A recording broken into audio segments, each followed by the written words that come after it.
All right, so today I am reviewing the Puckipuppy Labrador Pro. So I know the name sounds funny, but this company actually names their e-bikes after dogs, which I'm a dog lover, so I like. And so yeah, this bike does have an estimated top speed of 28 miles per hour, but the company is lying to you, but in a good way, because this can definitely go over 30 miles per hour after you unlock it. But also this does have an estimated range between 40 and 80 miles. And also it does come with dual suspension as well. So if you do want to take this thing off-road, it is good for that. And also for my hunters and stuff, this does come in a camouflage pattern that I have here. And so I like the way this looks, and also will help it blend in. But if you don't want this, you do have orange to choose from, and also a couple of different gray options as well. And the motor for this bike does peak out at 1,350 watts. And also this does have a torque sensor for pedaling. So as soon as I start pedaling, the pedal assist with the motor does automatically kick in, which is faster than your traditional cadence sensor that does take, 1 to 2 seconds to actually kick in. So this is nice. And also you do get hydraulic disc brakes. And then the normal price for this bike is $2,699, but I've actually never seen it for sale for that. It's usually on a discount, and right now at the time of this video, it's on sale for $1,599. Okay, so now for my speed test. So this bike does ship to you as a class 2 electric bike, meaning that 20 miles per hour is going to be like your maximum, but you can easily unlock this to class 3 by pressing down on the up and down arrows, and also the light button at the same time to enter in the technical settings of this bike. And then also you can increase the intensity of this bike as well. So this has 5 settings, and I just keep it at 5, and that gives me a very fast and really super torquey start when I am using pedal assist or throttle. So those are the settings that I have for the bike right now. And so this first test will just be using this thumb throttle here on the left-hand side of the handlebars. So 3, 2, 1, boom. And I can tell you, after I switched the intensity level from, I think it was like on 3 up to 5, I really feel that difference. But yeah, we're already at 15, 16, 17, 18 miles per hour while I'm yapping away here. But we hit 21, 22, and it looks like the GPS app on my phone is like 1 mile behind, but we hit 25 right there already, 26, and we just hit 27, looking for that 28 miles per hour, 27.6, and we hit 28.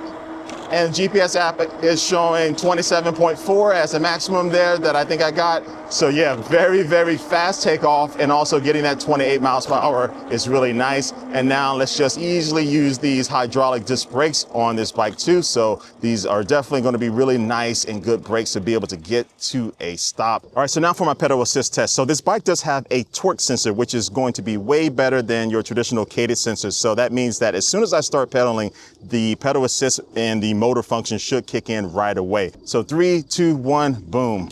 And as soon as I started pedaling, that motor took off, and I am in like gear number 6. Let me go ahead and go to the maximum 7 there. And now we are off to the races. So a cadence sensor definitely would have had a little bit of delay there, but we're already at 22, 23, 24, 25 miles per hour. And I'm not working that hard at all. 27, we hit 28, and I am not out of breath, as you can tell by the way I'm talking here. And my GPS app is actually showing 28. We hit 29 on the bike here. We hit 30 miles per hour, baby. We are rolling, and hit 30 miles per hour on my GPS app. 31, yeah, baby. Woo, we hit 32 miles per hour on this thing using pedal assist. So when you go into the settings and you unlock this thing, you can get way more than that 28 miles per hour. All right, so now let's go a little bit off-road here with this Labrador Pro here. So the hydraulic disc brakes are performing well going down this hill. And yeah, these 26 by 4-inch fat tires allowed me to get over that little bump there with no problem. So yeah, these are bigger than your typical 20 by 4-inch fat e-bike tires that you see a lot. But these tires definitely give you a little bit extra height too. That does make this feel better when going over terrain like this, where the grass might be a little tall and stuff. So this gets you off of the ground just a little bit more, which I like. And both of these tires do come with plastic fenders to help keep things from splashing or ricocheting off of the tires on you. And then also this dual suspension is working really well. So let me increase the speed here and go a little bit faster. And so yeah, on the front, you do have a front suspension fork that does have 130 millimeters of travel, and this is adjustable too. So you do have a knob there for the preload, and also another knob to be able to lock the suspension out. That stiffens it up, basically doesn't give you any suspension, and that's good for just trying to go like the fastest speed, but I typically keep it unlocked to allow me to get the suspension. And then as far as the other suspension, I mean, I guess you can call it rear suspension, but it's actually in the middle of the frame underneath your seat. So this does give you another layer of cushion, but it doesn't seem to be adjustable, at least in my eyes, so I don't think you can do anything with it. But by default, both of the suspension methods on this bike allow me to have a smooth ride going over this really, really rough terrain. And then you combine that with this really nice and wide seat on this bike that does give me a nice surface area to put my big old bottom on. And the cushion is, you know, it's not the most plush that I've used on an e-bike, but it's definitely good enough. And combined with this suspension and just the way that the pedals are set up, everything allows this bike to be a super smooth ride when you are off-road. Now, this isn't technically a step-through e-bike, but the top tube here is really not that high up. So I am able to swing my foot over that tube, and then now I can go ahead and start riding instead of having to swing it over the seat. And so now I'm attempt to get back up this very steep hill that I came down, and I do have my gear in level 1 here, and I am able to get up this without being out of breath. So that's really impressive. Okay, so now for my standard hill test, I do this with every e-bike and scooter. So long, steep hill, and I will just be doing this test using the throttle only, so no pedaling. So I'm gonna make this as difficult as possible. So 3, 2, 1, boom, here we go. And I have that intensity level again at level 5. And we typically want to see around like 10 to 12 miles per hour, but we already hit 12 miles per hour already. And can we hit 13? We hit 13 miles per hour according to the bike. And we're about to hit 14. We hit 14 according to the bike display and the GPS app on my phone. So that's really impressive for this motor that, again, peaks out at 1,350 watts. So that's very nice for throttle only. Of course, if I was pedaling up that hill, that would have been even easier and we would have gone faster. But I like to just see what the motor can do by itself. And so that's a really good speed. All right, let's see what we can get. Pedal assist up this hill. Yeah, buddy, that torque sensor is very nice to have going up hills like that. So just transitioning in a park like this, going from a paved surface over to some grass and some hills and stuff is really nice on this bike. That, again, is really good for off-roading and stuff. So this is nothing for it, especially with the suspension and everything. But yeah, this bike definitely feels good just being able to go over different types of terrain. Okay, so let me see if I can split this gap without scraping my knuckles. Okay, I did it. So as far as how it feels to ride on this bike, the riding position is a little forward, right? So I'm leaning just a little bit forward. The handlebars can tilt a little forward and backwards, but overall, it's not too bad, but it's not going to be sitting you really upright.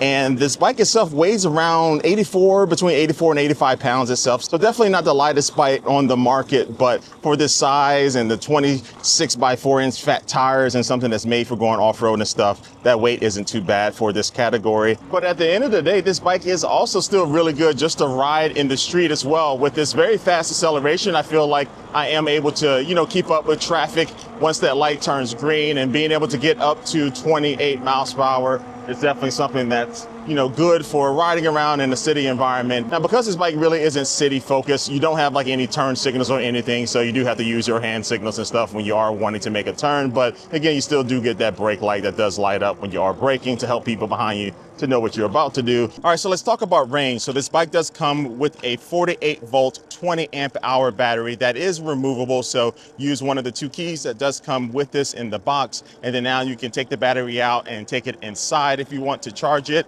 or you can actually just always leave the battery on the bike itself and use the charging port to be able to charge it while it's still on the bike. But yeah, anyway, this bike can get you between 40 and 80 mile range according to the company. But if you are using this unlocked and riding at the faster speed of 28 plus miles per hour, or even going over 30 miles per hour, do not expect to get that type of estimated range. But let's say you don't use it unlocked and you are just using it normally class 2 mode, or maybe even if you do unlock it, but you're still hovering around that 28 miles per hour and below, you're gonna get some really good range out of this bike. So being able to get around 40 to 50 miles out of an e-bike is really good. Most people aren't gonna be riding further than that in one trip. So overall, just with the way I've been riding for my review period, I'm pretty happy with the battery life and the range. Now, the recommended rider height for this bike is 5'4" and 6'6". So I'm 6 feet tall and I fit really nicely on this bike. So my knees aren't coming up too high when I'm pedaling. And this bike can support up to 400 pounds. So that includes your weight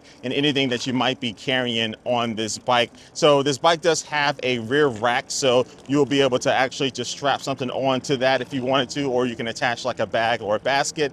And it also does have a mounting point on the front for a front basket that I'm pretty sure they sell on their website, or maybe you can just bring your own to the party. All right, so now let's talk about the design of the bike. So cable management up front, not too bad. You have a lot of cables going on there, but a lot of them are internally integrated into the frame of the bike to make it a little bit cleaner. And then also the handlebar grips are really nice. And again, I really do like this camouflage pattern for this bike, and it's really everywhere. So I really like that it does blend in if you are trying to use this in the wilderness. And some other things you'll notice around the bike is that you do have an LED headlight, which is pretty decent. It's not going to be the widest, but it does get the job done when riding around at night. And then on the rear, you do have a brake light that will brighten up a little bit brighter when you do press on the brakes. And then up on the handlebars, you'll find the buttons to be able to turn on the headlight, and also the up and down buttons for the pedal assist and stuff. And these buttons allow you to interact with the colorful LCD display on this bike. And then to the right of the screen on the handlebars, you will find the controls, which are paddle controls for this 8-speed Shimano shifter on this bike. Typically you see 7, so it's nice to have 8